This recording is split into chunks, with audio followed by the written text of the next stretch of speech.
Okay. So the underlying energy, not what I'm feeling. I'm not feeling that. I don't like that. So the Nine of Swords is your underlying energy, family. That talks about stress, anxiety, not sleeping very well. Oh, the King of Wands underneath here. Y'all stressed about a King of Wands, male or female. Doesn't have to be anyone, any gender specific. But that does tell me that y'all are stressed out about a particular individual, or maybe someone's sad about a fire sign, Aries or Sagittarius. For some of you guys are really stressed out about perhaps yourselves, about who you are, about who you've become, the actions that you take, what you're doing as far as your life goes, living life to the fullest in your eyes. Because this is talking about looking at the patterns in your relationships. And I feel like there's something here that may have to do with your confidence level, or maybe having to do with, taking a step in the direction that's truly 100% you.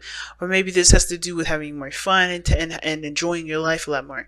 Because if this is your side here, which is typically how I read my client readings on my soulmate investigation option on my Instant Go page, then this tells me you're fucking bored, guys. You're bored out of your gosh darn minds. Your mind is like bleh, pretty much like, I'm not interested in this, I'm not interested in that, everything's the same, I don't care. So when I see this card here, it's like, yeah, either y'all are just tired of living a very mundane life, which kind of can make sense, right? You're tired of living this mundane life, but I also kind of get this vibe from you guys that you're also not interested in kind of, you're unsure about how things will be if you did break that mundane life. The other person's kind of doing the same sort of lingo here. Like, they're very focused on doing the usual tasks, handling things. This is the way they're supposed to handle it. They're moving very slowly. They're also taking their time with situations. But I kind of get this feeling that this person is, looking to, I think it's weird. They see this relationship as something of great value, which is why it needs to take a very slow time for them, if that makes sense. They're taking their time, they're taking it slow because they see the great value in it. They don't want to rush it, they don't want to push it, because they understand that, or maybe they feel, not understand, but they feel that this relationship deserves the time that it needs for it to be be as strong as it needs to be. And I'm like, you're like, where are you getting that from? Well, take a look at where they're coming from, which is this Eight of Pentacles here, as the reason as to why they think the way they think. The reason why they think the way they think or act the way they act is because the Eight of Pentacles, they think that they're putting in great work. They think they're putting in hard, diligent work, and they think they're really putting in their elbow grease into this situation, right? I think they also understand that there is a need for work to be done here, because as a matter of fact, if they think they're doing it, then it's like, okay, where? Because they're waiting. Now, this three of Wands in the present moment, right, or how they're showing themselves in the physical world, in the physical plane here, because we got mental, physical, and spiritual here. How they're showing themselves physically, their actions, their behavior, their ego, they're waiting on something. They're expecting on expecting some return, expecting some sort of something to come back to them. Now, at the same time, it could be that they're preparing themselves for what's to come. So their mindset is already on, they're already like at work and just doing the things they need to do. And they're just waiting for the opportunity to present itself for them to do, to either offer something because they see something that they just, they want. Or they're just like, they're waiting for whatever opportunity to open the door to, whatever opportunity comes in and take charge on that. But you guys on this side, if this is you, Aquarius, y'all tired. You're just bored. You want some excitement. You want something new, something fresh. None of this old stuff. None of the stuff that you've been with. And because you've experienced some stuff, or you've experienced a lot, or you feel like you've been around the block, right? You kind of feel like, with all these options, what really is fun? And I think this is honestly not a bad card, the Seven of Cups, because it can influence ideas and new, dreams and fantasy. It doesn't, it's not a bad thing. Now, what I do see here is that for some of you guys, if you guys are really in tune to your intuition and you guys are tarot readers of your own, your own guidance system, whatever, which is awesome, and never downplaying that. Some of you guys may be having, it's not psychic attack dreams, but dreams where you are interacting in them. Like, there's something in regards to interactive dreaming somewhere, or dreams where there's like, where it's definitely affecting your either your day to day, your energy levels, what have you. Because you got here, the card for not really sleeping very well, and then you have the Seven of Cups, which is dreams anyways, fantasies. It's not reality, but you're trying to find what's real through the unrealistic, you know what I mean, through the glitz and glamour. It's like all that glitters card in this deck, but it's you're just kind of like trying to find what's the hidden meaning behind behind each of these cups, and if that hidden meaning behind that cup is truly what you want to pursue. So you guys are trying to figure out what makes you happy. Some of you guys are still in the process of kind of, figuring out, going through Fantasyland, trying to entertain an imaginative portion of your life, trying to at least generate some imagination to come up with, conjure.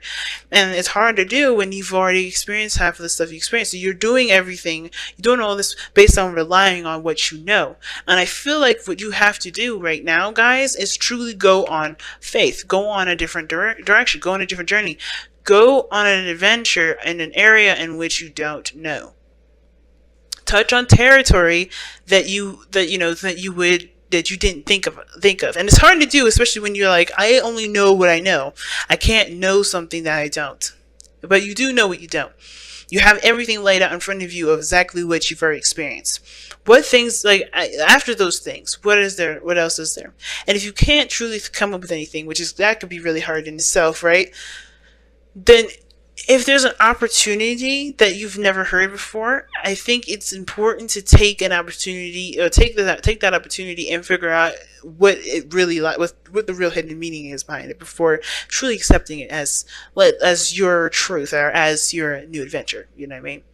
But I feel like there's a lot of emphasis on what you already know. There's always an emphasis on what you've already experienced. So the reason as to why you think the way you think and presenting yourself the way you present yourself is because of everything you've experienced. It's because of this desire to go on a new adventure, to start anew, to do something differently than the usual. You want to start again, start fresh. It's understandable that you want a new beginning, but how are you going to get this new beginning, right? It's like, what do you need to do? And it starts by what your patterns are, right? And I feel like ultimately your patterns and your behavior do need to change, not because you're doing something bad, but only because in order for you to start something new, it has to come from you first. It always does. And again, want to be 100% clear. Because I say that does not mean that you're doing anything wrong. Doesn't mean that you're causing yourself grief. Doesn't mean you're causing yourself disappointment. Doesn't mean you're causing yourself depression. None of this is happening. That's not what I'm saying. What I am saying, though, is that if you want something new, you have to tread in a different direction. You may have to do it by taking a leap of faith, because ultimately, as much as you probably want to have a bit more background before jumping into something, you kind of have to just take a leap of faith, because the Fool is coming up in your reading here, and it does indicate taking a leap of faith. Now, let's take a look at what brought you both together, which I find so odd, right? It's the Eight of Wands. And like, why is it odd? Well, because it's talking about communication, and I don't really see a lot of communication. I see a lot of waiting. Now, if this is a relationship in regards to waiting on somebody to respond, this person's waiting, and you're waiting. Like, either they sent out a message and you're waiting for this return, or you're trying to figure out what the fuck you want to do with that kind of message, because it could mean anything, and therefore they're waiting and handle their business. And in the meantime, as you're trying to figure out how you're going to respond to this.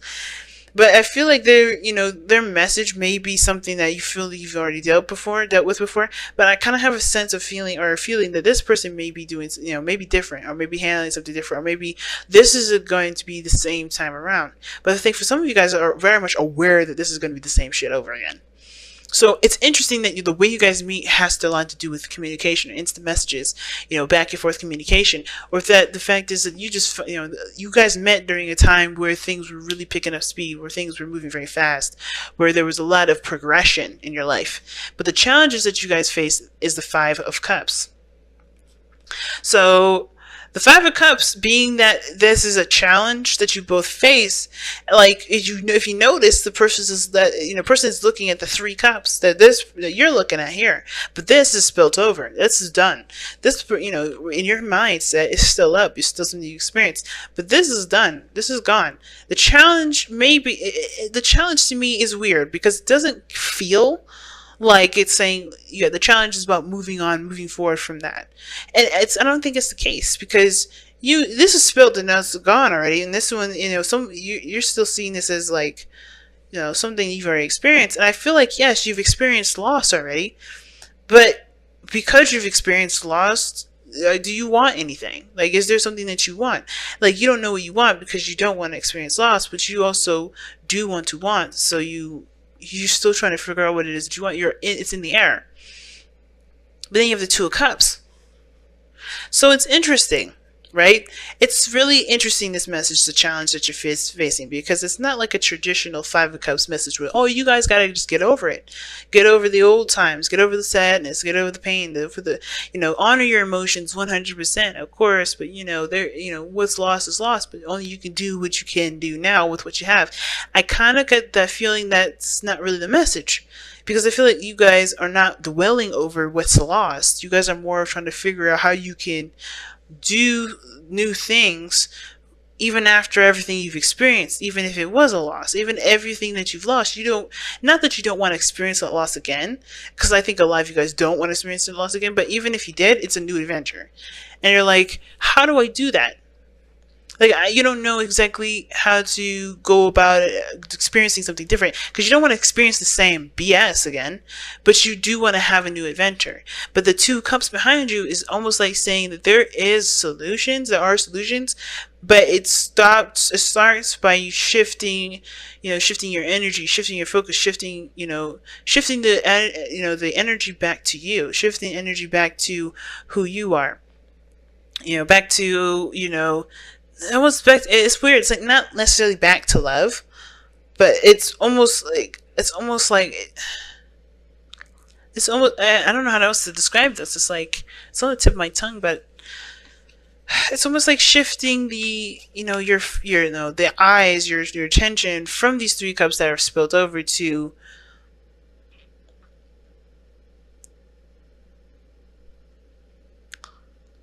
yeah, it could be back to love, honestly. And I don't want to say that because I don't feel like that is really what it's trying to tell me. But with the Two of Cups being two people, I think starting new friendships, meeting new people, and doing so without the expectation. I think that's kind of what there it is. It's love comes in all forms. You guys teach us that with Valentine's Day being in your time of year during Aquarius season. We learn unconditional love on Valentine's Day. We learn unconditional love the entire Aquarius season. But I feel like this is one of those things, right? I feel like you guys are trying to shift your focus towards new possibilities, new lives, new dreams, but it's hard to do when you don't have a crew, when you don't have friends, and you don't have people you can connect with. And I feel like in that sense, you kind of isolated yourself in a way. Like you've isolated yourself and you don't really know how to not isolate yourself and protect yourself at the same time. It's like you're kind of stuck between a rock and a hard place, or a hard place and a rock place, whatever. And it kind of feels like you guys want to protect yourself from whatever the situation was, but you also want to have new relationships, but you don't really want to do all the work that you've just done with that all over again. Like you got that lesson good and it's drilled in, but you don't really want to be by yourself either. You know what I mean? It's weird. I'm gonna pull one more for it. Yeah, Two of Pentacles. Juggling, trying to make a decision, a practical decision, and it feels like it could be about boundaries, man. Because the Two of Pentacles is about juggling, is either juggling stuff, making sure there's a balance, but it's like that, ignoring your emotions sort of bit. But I feel like you're trying to figure out what's worth the trouble, not really worth the trouble, but like you're trying to figure out which of these options are more valuable and worth pursuing to you, And that makes a lot of sense. Now, why does this person have the Eight of Pentacles as the reason? Wow,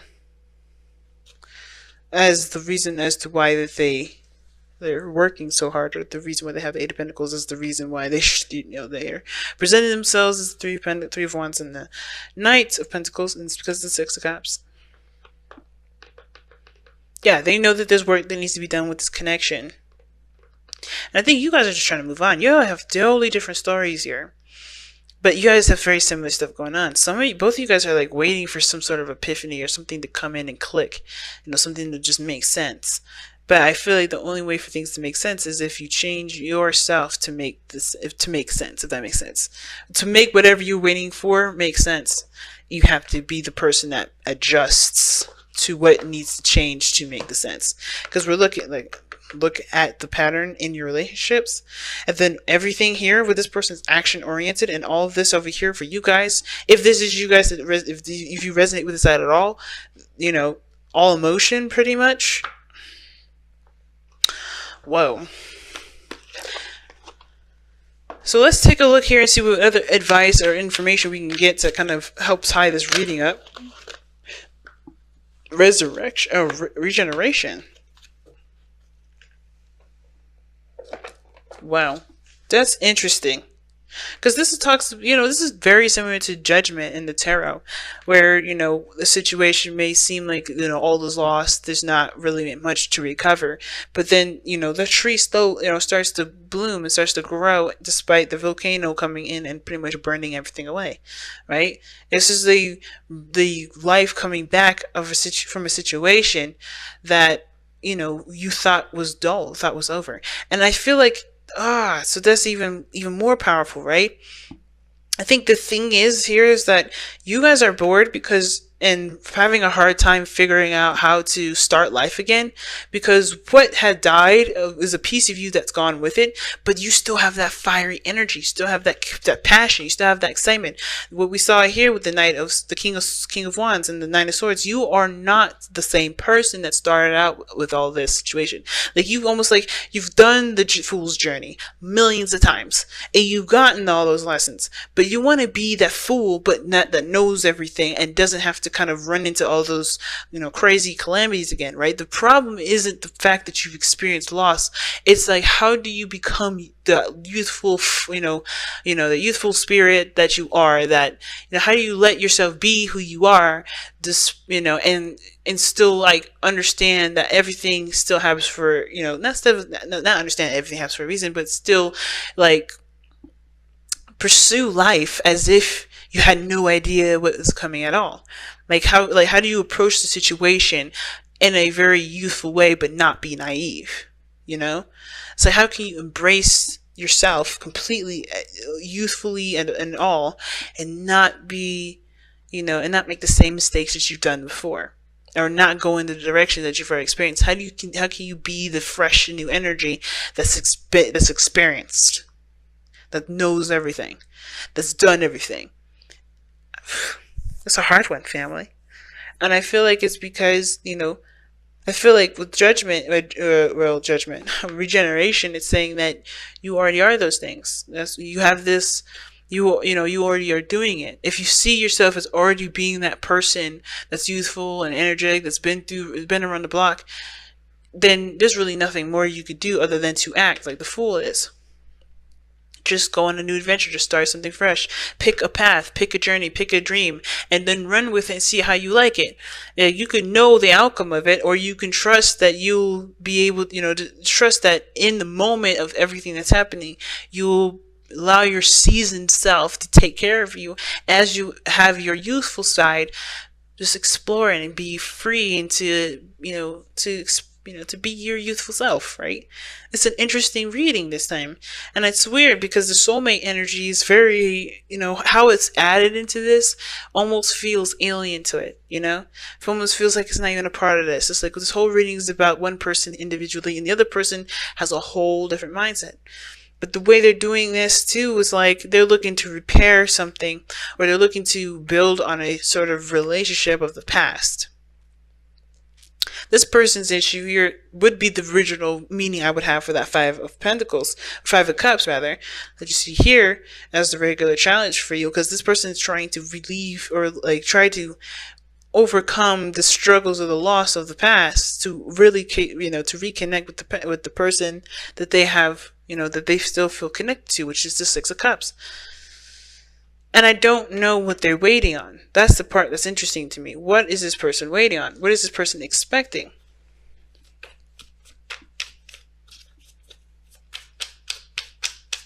And what does that have to do with you? The Two of Cups. Holy crap. Soulmate card after soulmate card. Family, this is crazy. Six of Cups, Two of Cups, Five of Cups, even the Two of Cups is just right there. This person is dedicated to this relationship. They see themselves perhaps as younger, not very mature, but they also are very responsible in the sense of how they go, as far as their process goes. I think they have to allow themselves to be kindred spirits as well. Like nothing super serious, but because I feel like you are like the epitome of what this person is trying to be. Trying to be the young, youthful individual that has methods and strategies and a structure so firm, so strong that even a tornado could knock you down, right? You're so, you know, like I said, seasoned, aware, you know, experienced enough. You know what you need to know, but you also can be that relaxed, youthful self. And I feel like this person here is so uptight, which is why the stress is coming up here too, is because there's a piece of them that brought out that youthfulness, that childhood energy, that part of them that can be that carefree like you are. And like I said, if this is you, right, it could be the other person here. But this person here is like really working on the relationship. But what they're waiting on, and how this has to do with you, they're waiting on the Two of Cups because they, you know, and how it has to do with you is because you're their Two of Cups. You're their soulmate. You are their soulmate, man. So they're waiting. Or they expect something to return. They expect you, either they expect you to return, or they expect some sort of opportunity to present themselves for there to be an opportunity for there to be some sort of reconnection.